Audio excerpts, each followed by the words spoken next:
Hello everybody, my name is Tedious Titus, and today I'm going to be bringing you guys a video showcasing my favorite Psycho build in Borderlands 2.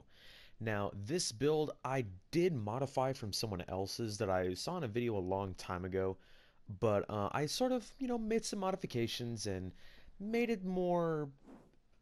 I like it a lot better, let's just say that. So this build is going to focus on the Mania and the Bloodlust skill tree. There's some love going into Hellborn, and we'll get to that in a minute. But my favorite thing about this build is that it does not require a single gun. As you can see, I don't have any guns, and that is one thing that I really like about it. As for level 50 or 61 variants of this build, I'm sure it can be done.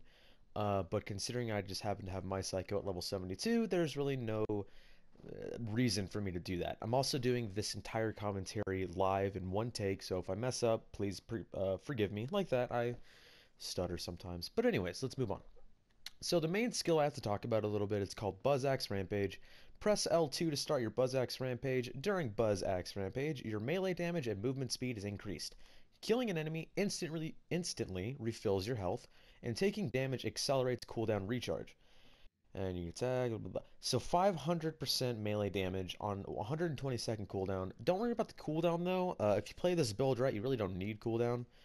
But 500% melee damage is really, really good. And you attack really fast, and you can throw your axe and stuff. It's awesome. So let's get started into some of the skills. The first one we have is Empty the Rage. It increases your melee damage by a flat 20%, and you get an additional 50% if your shield is down or your magazine is empty. That is or. You don't get 100% of both of them, like if both your shield is empty and your magazine. So you just get the 150%. You'll see in a minute, but the equipment that I have will give me that shield bonus. Next we have Feed the Meat. Increases your maximum health by 50%, which is awesome. And the fact that there is shield recharge delay also doesn't really matter. Because, well, you'll see when we get to the equipment. Pull the Pin, useless. Embrace the Pain, useless. Fuel the Rampage, like I said a minute ago, if you utilize this particular skill tree well, you don't really need to worry about cooldown. And also the fact that you can get hurt by your teammates kind of sucks because you can get one shot pretty easily. So this is the first big skill that you need to have. Strip the Flesh. Explosive elemental damage increased. Bonus increased when in fight for your life. The original bonus for this skill, if you get it to +5, or 5 skill points in it, is explosive damage 15% and fight for your life bonus 15%. But I have a class mod that increases this to 30% each, and it's really, really strong. This skill, you definitely need this skill to make this build work properly. And next we have Light the Fuse. This one's kind of confusing, but it's good, trust me. Fight for your life is replaced with Light the Fuse. During Light the Fuse, you pull out a live bundle of dynamite and can move normally. The bundle detonates when the timer runs out. If you kill someone, you are revived. Getting a revive with the bundle explosion gives you a bonus movement speed for the remainder of time that was left in Light the Fuse. Now, it's hard to explain this skill without actually showing you how it works, and we'll hopefully be able to show you later. But what essentially will happen is that instead of just being hunched over on a leg and just sort of kind of shooting around trying to get a kill, like the skill says, you'll be able to pull out some dynamite, run around and throw explosive sticks of dynamite at enemies, and combined with Strip the Flesh, it's really, really strong, and you should really have not too much of an issue getting yourself that second wind. So obviously, considering that you are in fight for your life and you get the flat explosive damage, you get a full 60% explosive damage for the skill. It's awesome. Thrill of the Kill. This is what I like to call a bullshit skill. It's just a skill that you'll put points into just to move your tree further down, because you won't have enough by the time you get to this point to move down into some of the other skills. Percentage of overkill damage is returned to you as health. The lower your health, the higher the percentage. You will pretty much, if you kill someone, doesn't matter how, on this particular build without using a weapon, you'll pretty much fill your health up immediately, so don't worry about it. Next, we have Redeem the Soul. This one, not a lot of people like to use. I think it's, it's alright. It's kind of fun to use, and it's good in some cases. You instantly revive, and as soon as you revive someone else, you are instantly put into fight for your life, which in this case is Light the Fuse.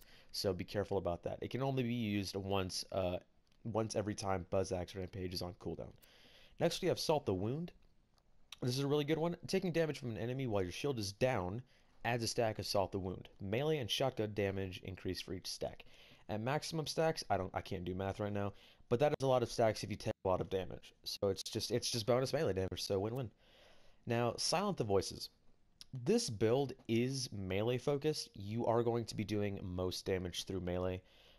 This skill, a lot of people may say that, oh, you should really have this skill because when you have all 5 points into it, you get a bonus 250 melee damage. But the problem lies in the fact that when you melee attack, you have a chance to hurt yourself, which is really, really unfortunate. I decided not to put points into this. It is a big DPS loss. I don't know why I'm using Final Fantasy 14 terms there, but it is, you won't be doing as much damage, but you're still going to be doing really, really good damage. You'll be annihilating enemies without this skill, so don't worry about it. And, considering you're throwing out melee attacks left and right, you're going to hit yourself pretty often. And we have Release the Beast. Activating Buzz Axe Rampage when at or below 33% of your main health, you pretty much transform into like this badass Psycho Mutant. You get an additional 100% melee damage on top of the original 500 from Buzz Axe Rampage, and you get a lot of damage reduction. Now, you still get the same benefits as from the original Buzz Axe Rampage. Killing an enemy will instantly refill your health, which makes the skill extremely useless. But you really don't need any of this other crap, so it's, like I said, it's just a bullshit skill. And when you return to normal, your Buzz Axe Rampage is instantly recharged. So here's what this means. If I use Buzz Axe Rampage, pardon me, if I'm at 33%, I use this skill and I transform into this big old Psycho Mutant. Your health is first of all instantly refilled. And, at the end of the duration, all you got to do is wait for your health to go back down to 33%, and then you can just use it again. So that's why this skill, Fuel the Rampage, is actually not necessary. Because if you just wait till you're almost dead, and you use this skill, you'll pretty much have it filled up by the time it's over, and it's just really good. So next we're going to move on to Bloodlust. This skill tree only has, like, some decent crap. It's only just it's more helpful than, say, Hellborn here, but we do use this skill tree a little bit. Some of the crap isn't useful, like blood-filled guns here. It's just better than Blood Twitch. Magazine size of all weapons increase for each stack of Bloodlust. Dealing damage to an enemy adds a stack of Bloodlust. Stacks decay after a few seconds if you haven't dealt damage. Not that useful, not even using guns, so I don't really care. This is, in my opinion, probably the biggest skill to have on this tree. Taste of Blood. During Buzz Axe Rampage, all damage you suffer is reduced. Damage reduction is increased for each stack of Bloodlust. Killing an enemy during Buzz Axe Rampage adds extra stacks of Bloodlust. Now, max damage reduction 80%. It's not technical.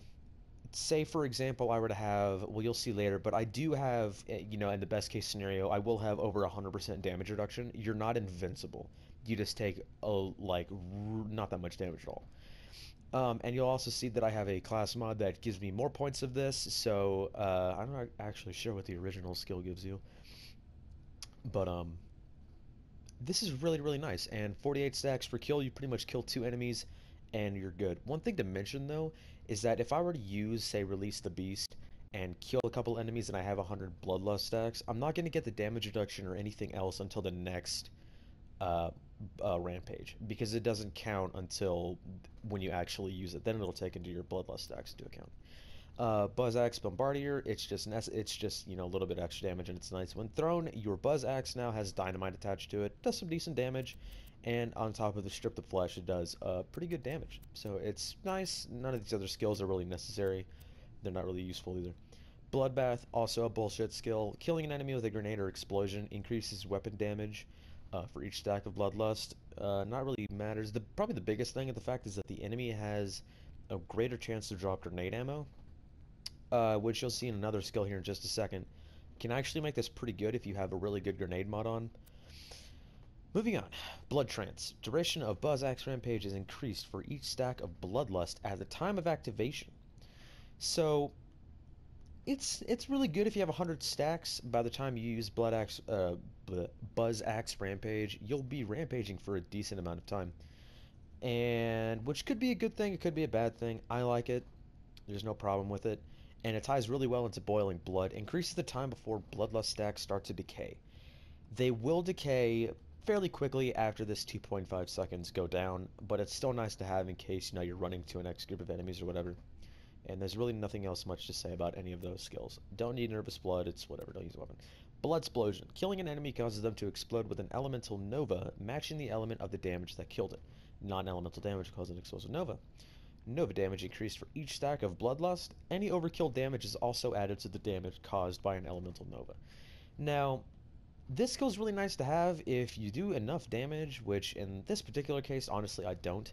But you can essentially just cause a chain reaction of bloodlust explosions, or I'm sorry, blood explosions, and deal a lot of damage. It still does great damage even if you don't manage to do that, and it's nice to have. It's pretty cool looking too. So that's that. Now next, I wasn't actually going to put points into this tree, but thankfully I had just enough to get down to the good stuff.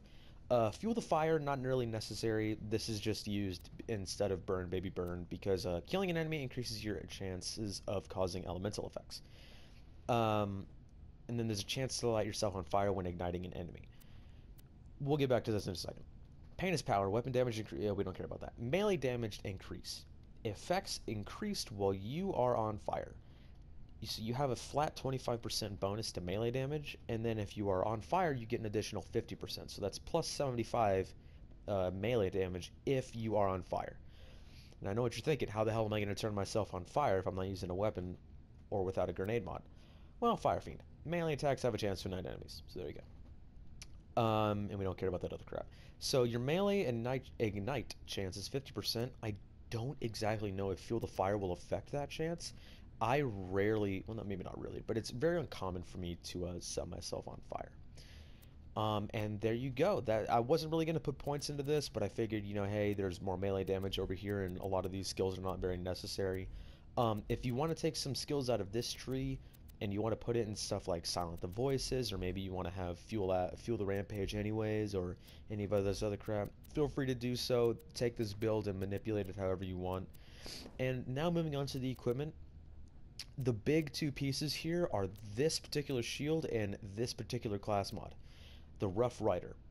This shield is really necessary because it ties into, oh, where is it? This one, Empty the Rage, additional additional bonus melee damage if your shield is down or if your magazine is empty.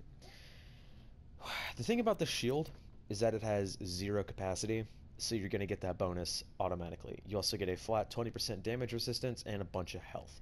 It's really nice. It really ties into this build, and this build honestly won't function properly if you don't have this shield. Next, and this is also very important, Tasty Crunch class mod. Now mine's only level 55 because you don't really find these things laying all over the place.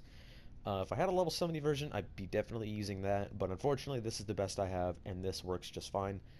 Explosive damage plus 41%, and then it adds skills and 2 Strip the Flesh and Taste of Blood, which are the big 2 you really want this class mod. The grenade and the relic don't really matter too much. This can be very modified depending on how you want to do. If you want to put a melee relic here, that'll work. I have Magic Missile on this one, and yes, I know it is a blue. I don't have a purple. Kind of hard for me to do the 4th DLC on this particular build, but a purple Magic Missile would work just as fine. But like I said, though, feel free to use whatever relic or grenade mod you want. You really don't have to worry about grenade ammo because of the Bloodbath skill. If you manage to kill someone with a Blood Explosion, you have a pretty good chance of some grenade ammo dropping, but I just like to use the Magic Missile.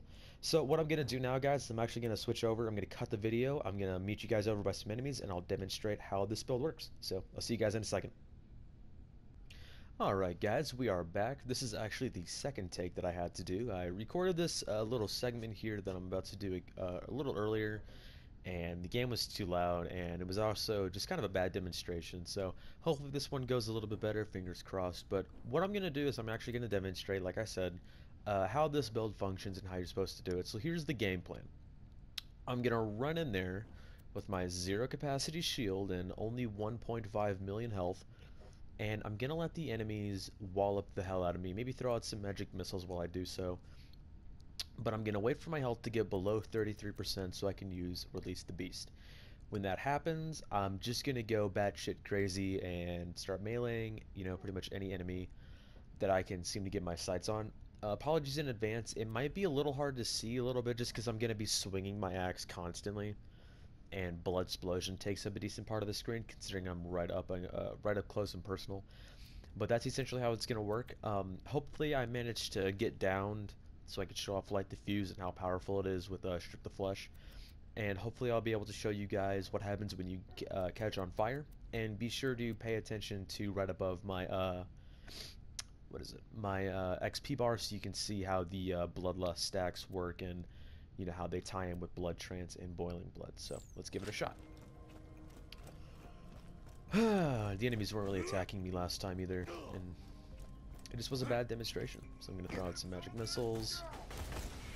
And as you can see, I'm taking damage pretty quickly, but I already got 5 stacks of Salt of Wound, and the damage is monumental. This is Ultimate Vault Hunter mode. Look at that, 17 million damage. Really good. Excuse me. And I'm just taking, like, no damage. Did you see how much damage I took? Yeah, me neither, because I practically didn't take any damage.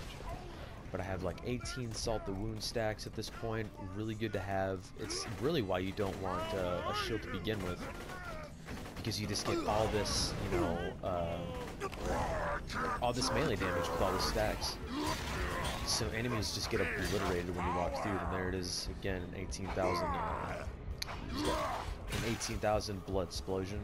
You do a lot of damage on this build. There's really nothing that can stop.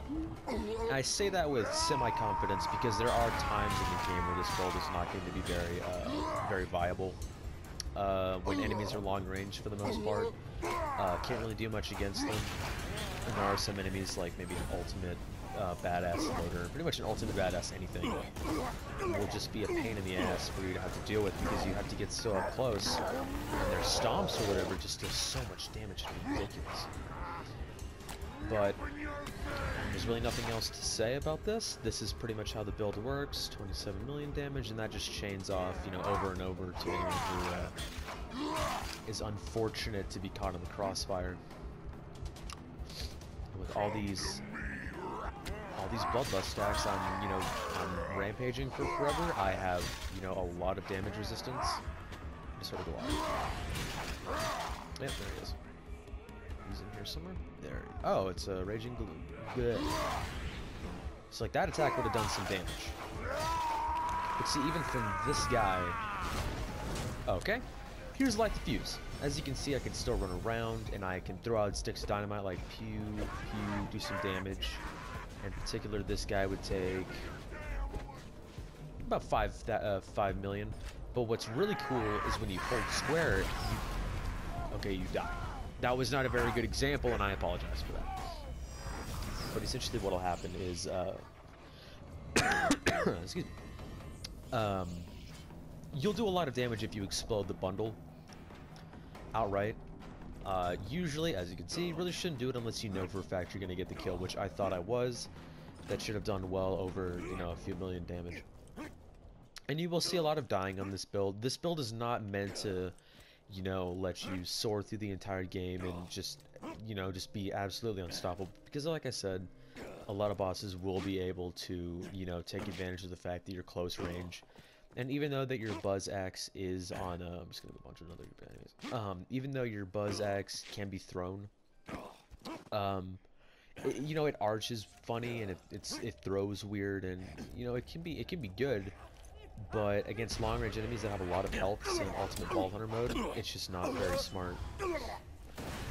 At least maybe from my experience. Kill these last group of enemies here, and I think we're gonna call it a video. I just want to talk about some stuff while I go ahead and demonstrate a little bit more. So as of the time that I'm making this video, it is September 15th of 2015. I had just recently heard that the Bloodborne DLC has been announced, and just considering about what I know about it so far, I've been pretty interested about it. I was considering making a video about sort of what to expect and maybe some speculation over it. He's gonna transfer. As I was saying, some speculation over maybe what to expect. I don't know, just kind of messing around, talk about it a little bit. Because I know Bloodborne is a pretty big game. A lot of people like it. and I would be interested in making a video about it. And that's pretty much going to be the end of the video. I think that's just about all the enemies here, guys. So like I said, feel free to take this build that I showed you and manipulate it to however much you would like. Just try out new things and see what might be better. As for future build videos, I'll probably just be making these on a whim, just if I ever find a certain build that I've been having a lot of fun with, because I did recently just come back to Borderlands for a little while. Um, I might try to see how much melee damage I can do with Silent the Voices, maybe make it pretty good so the trade-off is worth it. Or even make a Hellborn build, because I never really mess with this build too much, so I don't really know how effective it can be, but I'm pretty sure it'd be lots of fun. And as for other builds, all of my other characters are only level 50, and if I was going to make a build video, I would like to do it when they are 72, because I can use a lot more skills and there's a lot more combination of stuff that you can use. But I mean, that's pretty much all I really have to say. So guys, I want to thank you for watching this video, and as always, I will see you in the next one. Peace out.